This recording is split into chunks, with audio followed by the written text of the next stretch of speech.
that now runs a medical legal consulting and medical coaching business called Mizan Coaching LLC. If you want to work with us, our email is in our description and in our profile page. And today's video is on a really interesting subject. Like, I think it's very applicable to everyone, really, to husbands, wives, pregnant women, the partners of pregnant women. And it's something that, like, I'm doing my own research on. So hopefully this helps a lot of people. And if you do have any comments or any questions, go ahead and leave a comment below.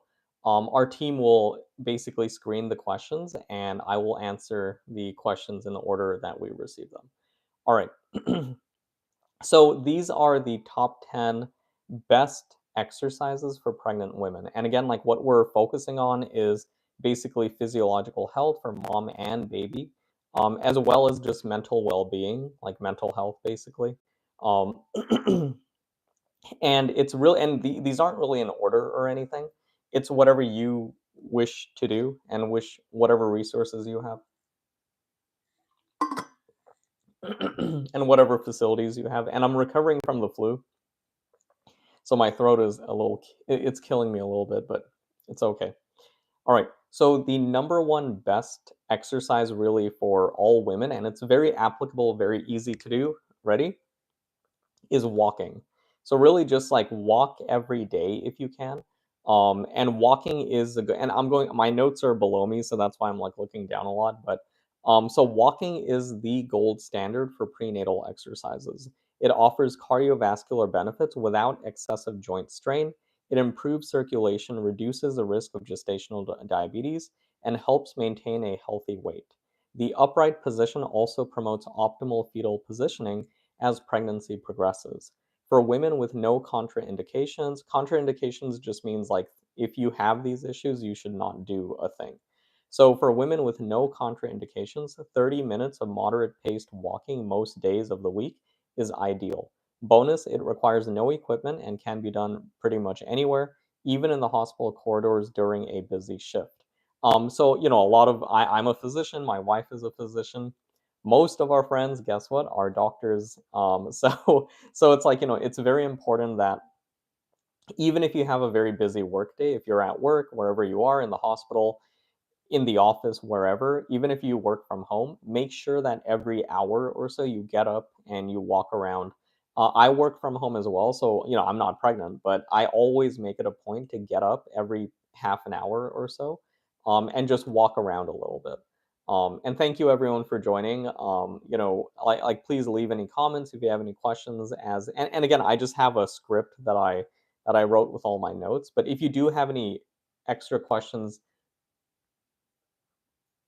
I no idea what that means. Um, Kevin, hey. I mean, I'm in the United States. And let me know where you're from. Like, it would be great. Um, Kevin, how come when?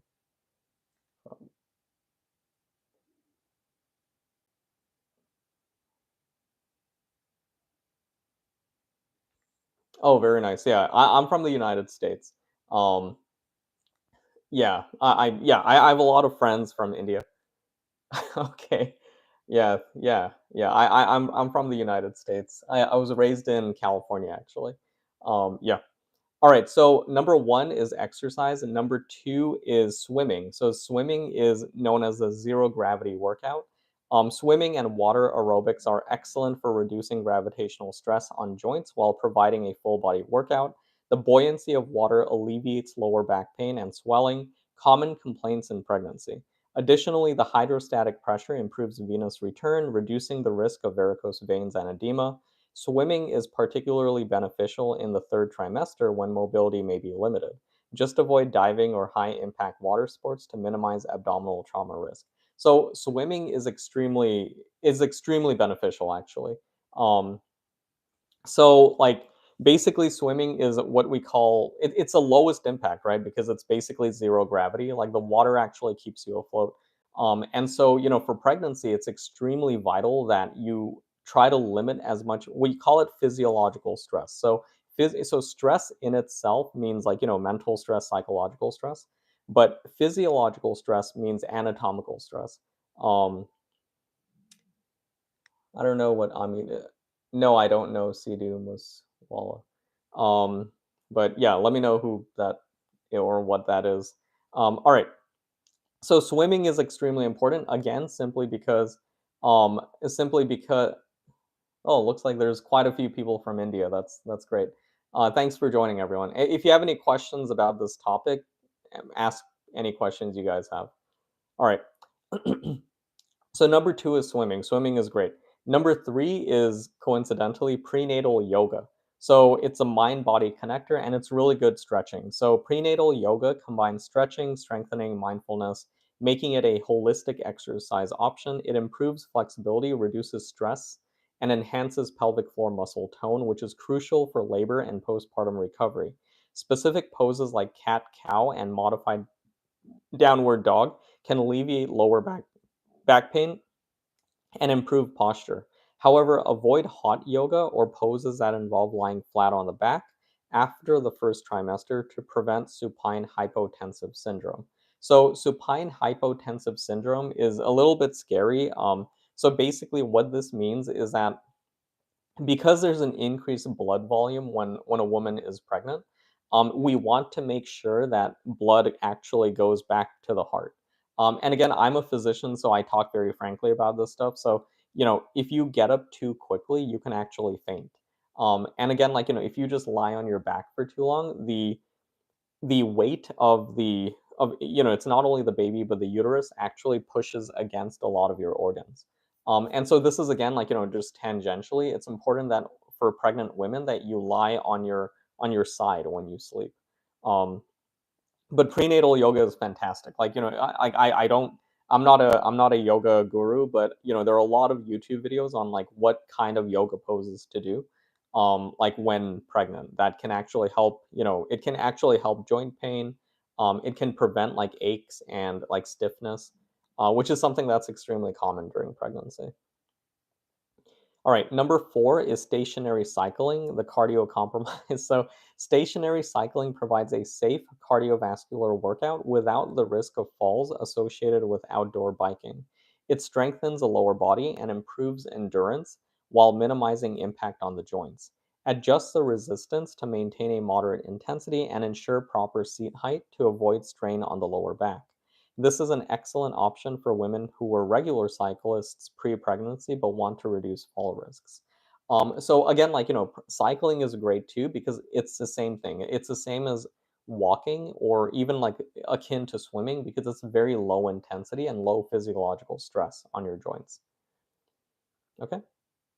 Number 5 is very simple strength training. So when I say this, I'm giving a disclaimer because, there's a lot of TikToks and, videos of like pregnant women going all out, like, like doing their regular weightlifting. And, there are a lot of studies that say it's okay, but like from a common sense point of view, and, I've never actually had a weightlifting pregnant patient, but like it just there might be some issues in terms of just risk. So it's not weightlifting in itself, but like if a weight does fall, um, it's easier to faint when you're weightlifting, especially doing deadlifts.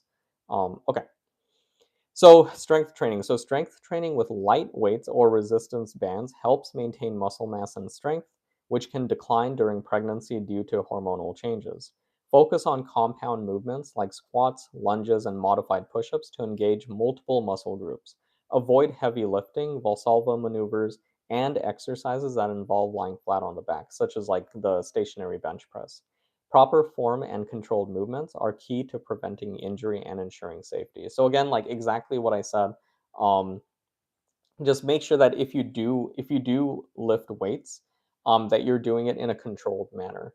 Yeah, don't go all out when you're pregnant.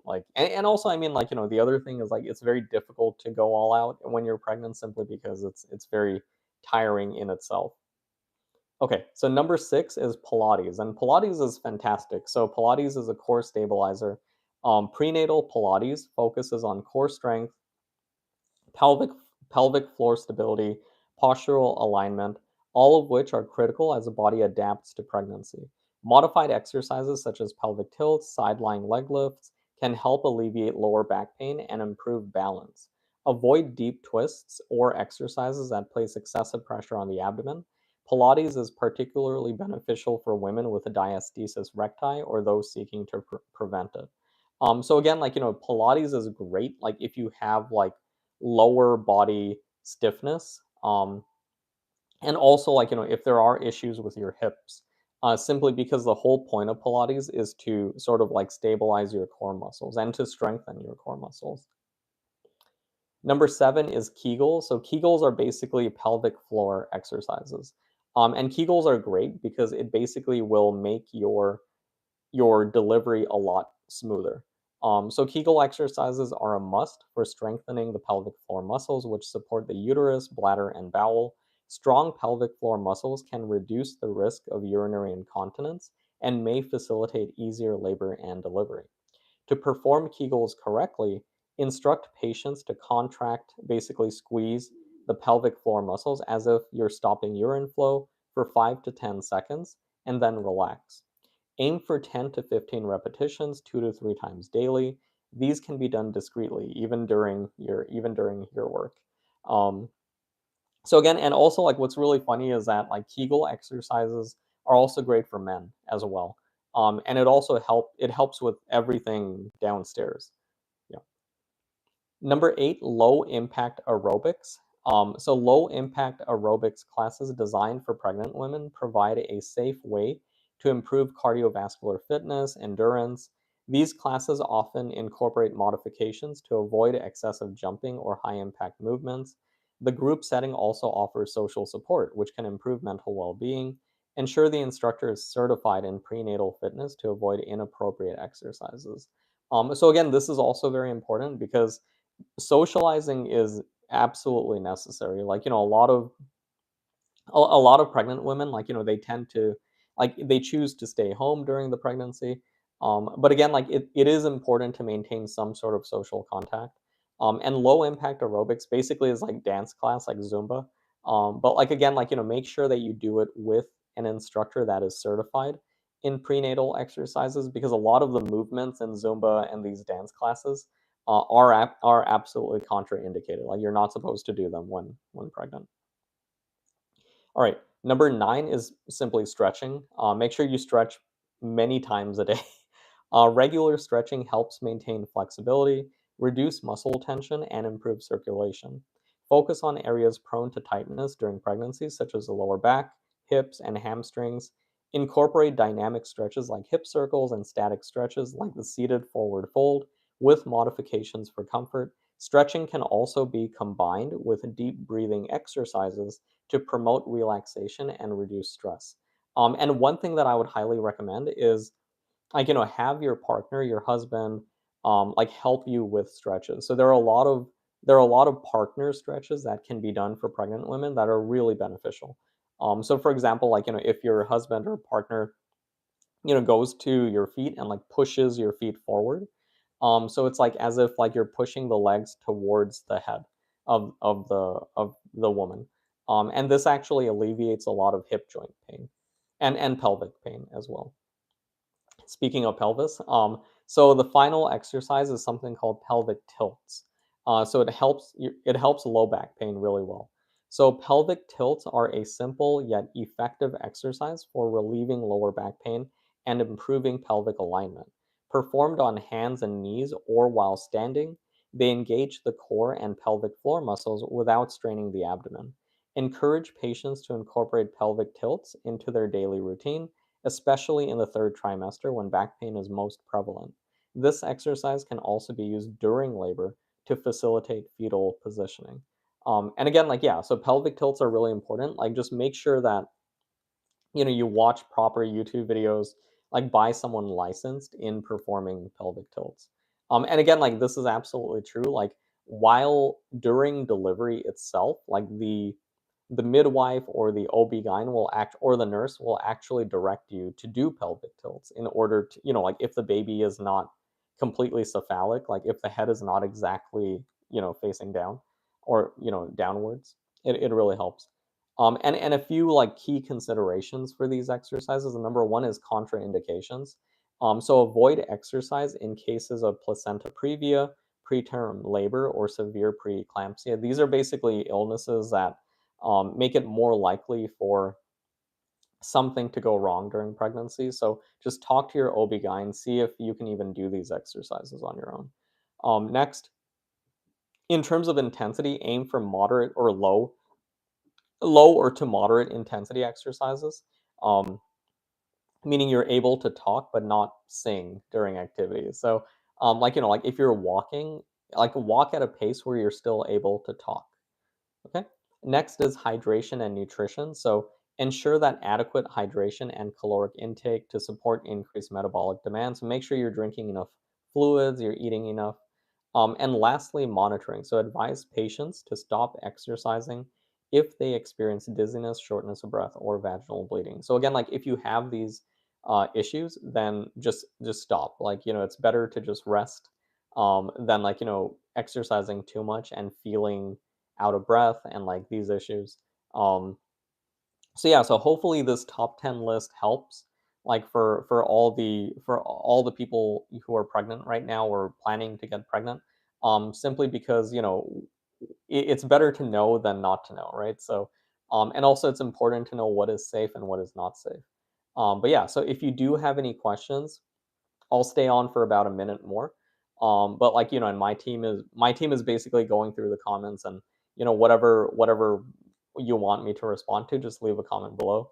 Um, but yeah, so in summary, the top 10 best exercises for pregnancy are number one, walking, 2, swimming, 3, prenatal yoga, 4, stationary cycling, 5, strength training, 6, Pilates, 7, Kegels, 8, low impact aerobics, 9, stretching, and 10, pelvic tilts. And again, like all of these exercises are completely free, right? Like you don't need anything to do any of these. So other than cycling and swimming, obviously you need a pool or a bike. But yeah, so hopefully this provides a very, succinct, explanation as to the top 10 exercises that are best for pregnancy. And until next time, this is again Dr. Mizan from Dr. Mizan's clinic. Take care and thanks for watching. Please like and subscribe if you gain something out of this. All right, take care, everyone. Bye.